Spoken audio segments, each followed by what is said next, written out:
Hi friends, ഇന്ന് ഞങ്ങൾ studio നേരത്തെ അടച്ചിട്ട് ചെറിയൊരു പരിപാടിക്ക് പോവുകയാണ്. പരിപാടി എന്തെന്ന് വെച്ചാൽ, ഈ വർഷത്തെ കേരളോത്സവത്തിന് മത്സരിച്ചത് വെളുത്തുള്ളി ക്ലബ്ബിന് വേണ്ടിയിട്ടായിരുന്നു. അപ്പം അവിടുന്ന് ഫസ്റ്റ് സെക്കൻഡൊക്കെ കിട്ടിയതിൻ്റെ വകയായിട്ട് ഏട്ടനൊരു അനുമോദന ചടങ്ങുണ്ടായിരുന്നു. അപ്പം അതിന് വേണ്ടിയിട്ട് ഞങ്ങൾ ക്ഷണിച്ചിട്ടുണ്ടായിരുന്നു. അതാണ് ഞങ്ങൾ നേരത്തെ ഇറങ്ങിയത്. ചെറിയ പ്രോഗ്രാമാണെന്ന് കരുതിയാണ് പോയത്. പക്ഷേ ചെന്നപ്പോഴത്തേക്കും ആ നാട്ടിലുള്ള എല്ലാ ആൾക്കാരും ഉണ്ടായിരുന്നു. അവിടുത്തെ മെമ്പറും കുറേ വിശിഷ്ട അതിഥികളൊക്കെ ഉണ്ടായിരുന്നു. അവരെല്ലാം പ്രസംഗമൊക്കെ കഴിഞ്ഞിട്ട് ഏട്ടന് സമ്മാനം കിട്ടി.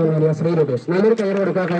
കഴിഞ്ഞ കുറേ വർഷങ്ങളായിട്ട് നമ്മുടെ ക്ലബിന് വേണ്ടി തന്നെ ചെലവഴിക്കുന്ന, ക്ലബിന് വേണ്ടി തന്നെ മത്സരിക്കുന്ന നമുക്ക് ഏറെ പ്രിയപ്പെട്ട നമ്മുടെ വെളുത്തൂരിയുടെ സ്വന്തം ശ്രീവിദേശത്തിന് ക്ഷണിക്കുകയാണ്. സമ്മാനം നൽകാൻ വേണ്ടി മീനാക്ഷിയെ ക്ഷണിക്കുന്നു. ആ സമ്മാനം കിട്ടുന്ന ഒരു നിമിഷമാണ് എനിക്ക് ഏറ്റവും ഭയങ്കരമായിട്ട് ഇഷ്ടപ്പെടുന്ന ഒരു കാര്യം. അത് കേൾക്കാൻ വേണ്ടി തന്നെയാണ് ഞാൻ പോകുന്നത്. അവർ വിളിച്ചു പറയുന്നതും ഏറ്റവും ഇഷ്ടപ്പെടുന്നവരെ കുറിച്ച് അങ്ങനെ കേൾക്കുമ്പോൾ നമുക്കുണ്ടാകുന്ന ഒരു സന്തോഷം.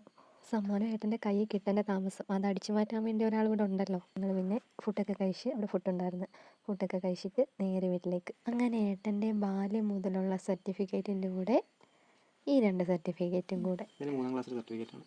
50 metre first, 100 metre first, standing coaching first. ഇത് 3 ഫസ്റ്റ് കിട്ടുകൊണ്ട് വ്യക്തിഗത ചാമ്പ്യൻ, ഇൻഡിവിജ്വൽ ചാമ്പ്യനായിട്ടും ഒരു സർട്ടിഫിക്കറ്റ്. ഇപ്പോൾ 3ാം ക്ലാസ്സിലാണ്. ഇത് 4, ഇത് 5, 4, ഇത് 7. +2 മൊത്തം +2 സർട്ടിഫിക്കറ്റ്.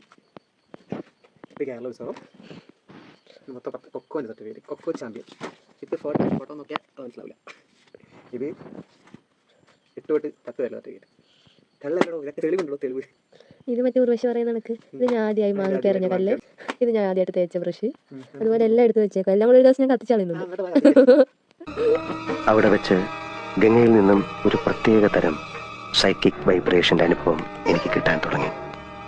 വേദനയോടെ ഞാൻ മനസ്സിലാക്കി, ഞാൻ അന്വേഷിച്ച് നടക്കുന്ന മാടമ്പിള്ളിയിലെ യഥാർത്ഥ മനോരോഗി.